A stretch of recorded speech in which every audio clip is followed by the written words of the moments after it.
Okay, so I have something that I want to add.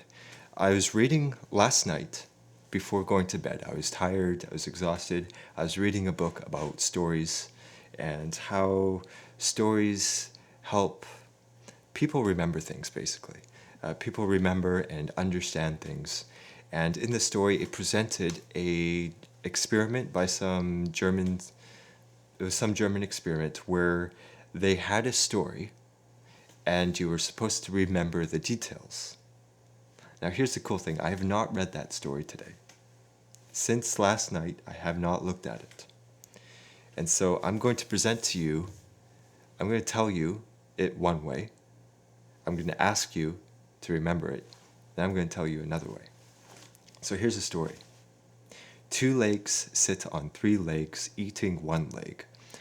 Four leg approaches two leg, steals one leg. Two leg hits four leg with three leg, gets one leg back. Did you get that? Can you remember that without looking over it? And how about tomorrow?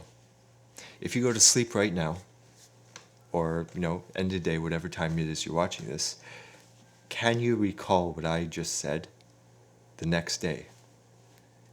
It's very unlikely that you'll be able to do it. And the reason is because I've just presented you with a bunch of details. It's kind of like facts in a way. And maybe you've experienced this yourself. In a lot of books. I mean, I love books because the author, they're taking all their knowledge and presenting it in an ordered and detailed format. It's a fantastic way to gain understanding. But if you're reading books, oftentimes things are presented with facts and details and bullet points, stuff of that nature. And I find that in order to remember it, A, I have to physically write it down on paper, and B, I have to keep referring back to the book because I don't really remember the details. I have to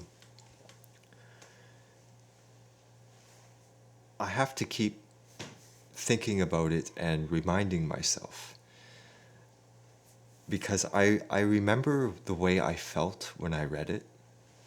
I remember my excitement of understanding this new idea or concept that was useful to me, but I don't recall the details. So as much as I'm excited about it and I love the books, it's like I haven't truly absorbed everything that there is to absorb. I only got a little fraction, so I have to read the book over multiple times. And even then I still don't quite get everything. I'm sure a lot of you have experienced this before. But I'm going to change this again. I'm going to say the same events, but I'm going to present it to you as a story. And then we're going to see if you remember that. So, a boy sits down on a stool, eating a leg of chicken. A dog approaches, steals the chicken.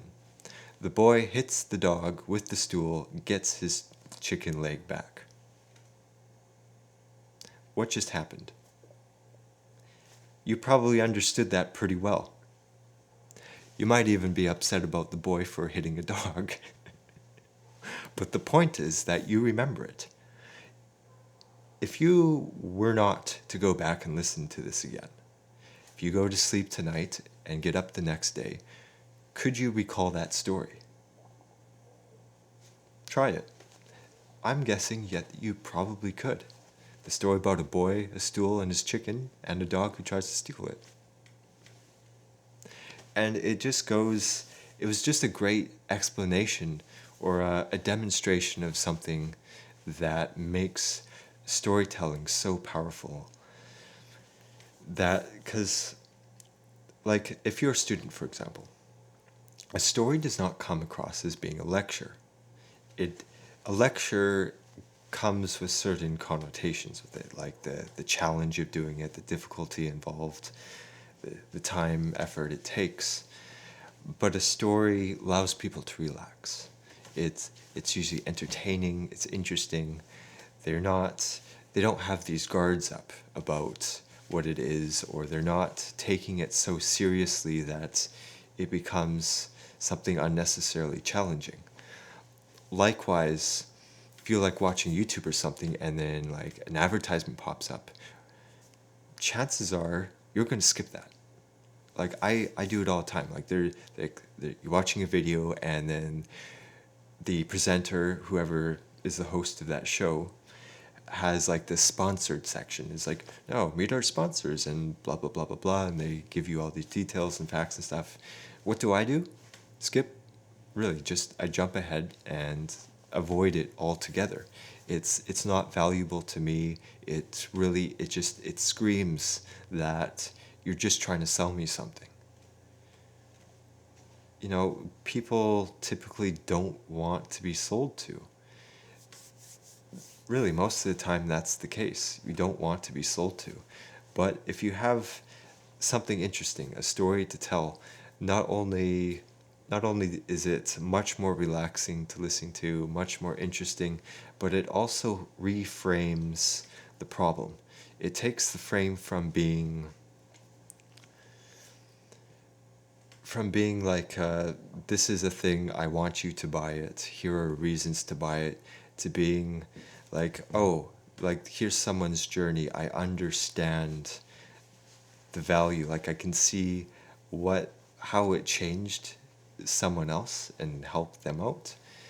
And that's fantastic. And the fact that it there's these tricks that you can like have people actually remember it. Like, I'm sure a lot of people watching it have seen like a Super Bowl ad before.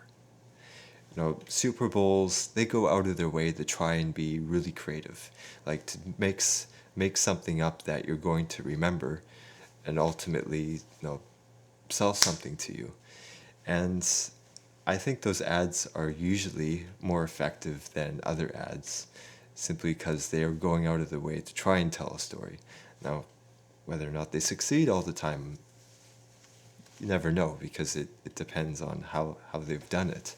But traditional advertising, it often doesn't have these compelling stories, right? That's why it's so important that you are able to present yourself and your brand to other people as being stories, because it's interesting, it's entertaining. People, when they see it, they actually want to see it, because they want to know what happens next. Like, they see the conflict and they want to know how the conflict resolves and what happens and the outcome. And through that, it's a much better experience. It's back to the student who's no longer being lectured, but he's still learning because they brought it towards a story. And when you present the story, they may actually remember it. It also reminds me of another thing I read last night, which is that there was a study conducted. I believe might have been the New York Times. And what it was is they asked people if they trusted a stranger. What they found is that 30% of the people that they asked didn't trust them. But then they brought someone who they knew, and they asked them, do you trust this person?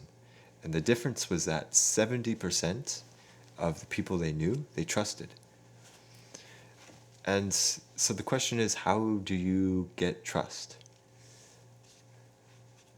And the easiest way is through stories, because you can relate to other people and you can present things in such a way that people get to know you.